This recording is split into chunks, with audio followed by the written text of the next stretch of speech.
Hey everyone, it's Brianna for Triumphant Tuesdays.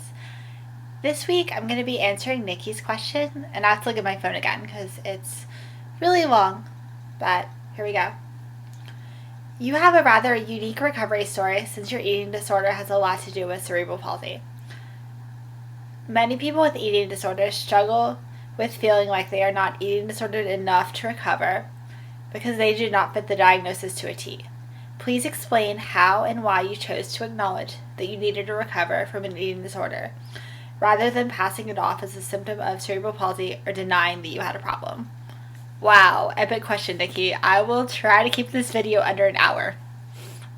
Well, I hope it's more like 10 minutes, but we'll see. I want to start off this video by saying that you don't have to have cerebral palsy or a technical disability to relate to it, because we all have things in our life or things about ourselves that we don't like, and sometimes we use negative coping mechanisms to deal with it.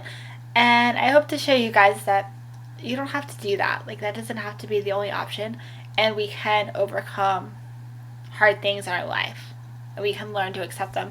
Or if we can't accept them, we can at least learn good ways to cope with them. So, a bad situation doesn't have to define you, and you don't have to turn to an eating disorder or some other self-destructive way of coping to deal with it. There are other ways. But yeah, in a nutshell, the reason why I developed anorexia in particular was because I didn't feel like I was strong enough to have cerebral palsy. A lot of people that see people with disabilities are like, you're so inspirational, like, how do you handle that? And I think it's great that people are inspired by me. I get that comment all the time. But, having a disability is all I know, so I can't compare my life to your life. It's not your life, it's mine, so I don't know what your life is like, so I can't compare it. So I think it's great that people find me inspirational, but I don't see that. But I find other people inspirational, so I think it's good when we can look to other people to find inspiration, because that can be really powerful. But yeah, I developed an eating disorder because I didn't think I was strong enough to have a disability. Like, I didn't think I could be an inspiration, or I just didn't think having a disability would work for me. Like, I didn't feel like I had the confidence to have one or the strength to, and I honestly just didn't want to deal with it. Like, we have situations in our lives where we're just like, I don't want to deal with this, I'm going to pretend it doesn't exist. So I used my anorexia and my body to cover that up, because truthfully, it kind of worked. Like, it wasn't as noticeable when I was really thin, because people were looking at my body and being like, whoa, she's really sick, or she has a problem, or she looks really good, like, depending on how you were looking at it. So I was able to actually cover up my cerebral palsy in that way. But how I chose to recover, I had to, because there was going to be no more life left for me. And I think eventually we all hit that point, whether that's in a physical sense or an emotional sense, or we get to a point where we break and we can't deal with having eating disorder anymore. Eating disorders are terrible. They cause terrible health problems. They just cause problems in your entire life and make it a living hell. So yeah, I recovered because I had to. And I realized that if I didn't recover, I would die, number one. But I realized that I never gave life a shot with the disability. Like, I never really tried to overcome it or deal with it. And I don't think I can ever accept my cerebral palsy, because it's something I deal with on a daily basis, and it's something that's really hard for me. But I find that if you take life one day at a time, or 1 moment at a time, or 1 second at a time, or however you need to take life to cope with it, if you just take 1 step at a time, like, you can deal with that 1 step, and then that leads to another step, and before you know it, you get through an entire day. But no matter what you believe in, no matter what your spiritual beliefs are, you can just look to yourself, or look to God, or look for strength around you to make it. Because, like I said so many times before, we were born to survive. We were born to make it through things. So I realized that I never had given life a shot with cerebral palsy, and I realized that for whatever reason, and I can't tell you the reason. I was going to have it, and there was nothing I could do about it, and I couldn't change it, and it is what it is, and that's how it is. So since I wasn't going to get another body, I was just like, well, we might as well try. What do we have to lose here?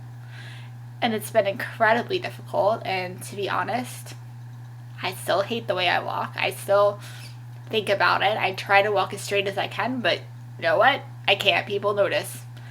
And that bugs the crap out of me. Well, I'm being honest in this video. Yeah, it really makes me self-conscious. Sometimes it really makes me pissed off. Sometimes I fall. Like, sometimes people ask me way too many questions about it, and I just want to be like, I don't want to answer you. You're pissing me off. But it is what it is. And I find at the end of the day that I'm much closer to accepting it, if that exists, and I deal with it in a much healthier way than I did before. So that's progress, and we can do that with whatever situation we have. Some things you're just gonna have to deal with. And yes, I definitely struggled with feeling like I wasn't sick enough. Like when I first started recovery, I kept thinking to myself, well, Brianna, maybe you weren't gonna die. Like, you weren't the best anorexic. Maybe you should try again because you weren't good enough. Maybe you could have been better. Maybe you could have been skinnier. Maybe you could have eaten healthier. Maybe you could have, I don't know, you could have done a lot of things. But I told myself that I was going to give life a shot, and 4 years later. Well, that's crazy to think. Like, I've been doing well for 4 years. But it was because of what I mentioned before. I took one step at a time. And people with cerebral palsy in particular, like I know some people with cerebral palsy and anorexia, they do pass it off as a symptom of their disability. And what I mean by that is a lot of people, whether they're going to admit it or not, and this is how I was, and I know this is how some people I know are, they're just like, well, I have to deal with this devastating, horrible thing, like a disability or whatever you have to deal with. I deserve to have this coping mechanism. Like, it's my right to, and it's okay, and it makes me feel better since I have to live with this disability or whatever your situation. It's okay for me to have an eating disorder. It's not. Sorry. It's not okay. And the reason is that we all deal with our own things. And I learned this at work every day. For some reason, I don't know what the reason is, but people tell me all kinds of things when I'm ringing up their groceries. Like one lady told me she had cancer the other day. Like, I hear great things, I hear horrible things. And I'm honestly astonished with what people choose to share with me. And quite honestly, a lot of the time I'm like, well, if I had to get something, like, I'm glad it was cerebral palsy because it's better than this. And I don't know why I'm a magnet for those things, but it's taught me that we all have issues, and the best thing we can do in life is to make the most of them and rise above them.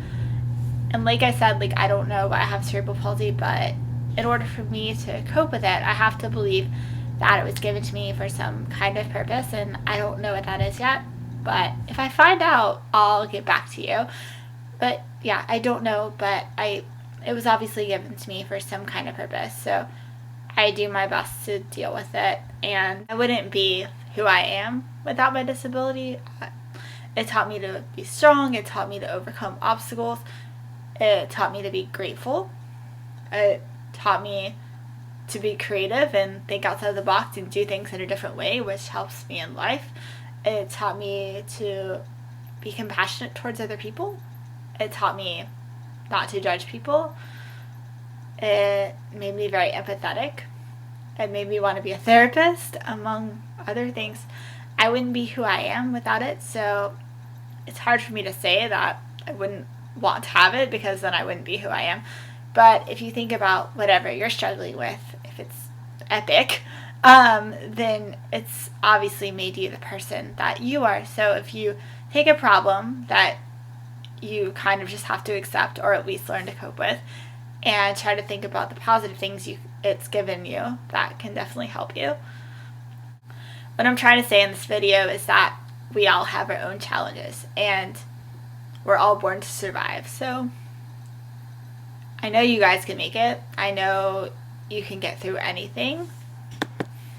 I'm proof of that because I'm still here. And don't let your struggles define you. Don't cope with your struggles in negative ways, because we're more than that. And we will survive our challenges and come through them. And like I always say, I'm here if you want to talk to me. Thank you for listening, and have a great day. Bye, guys.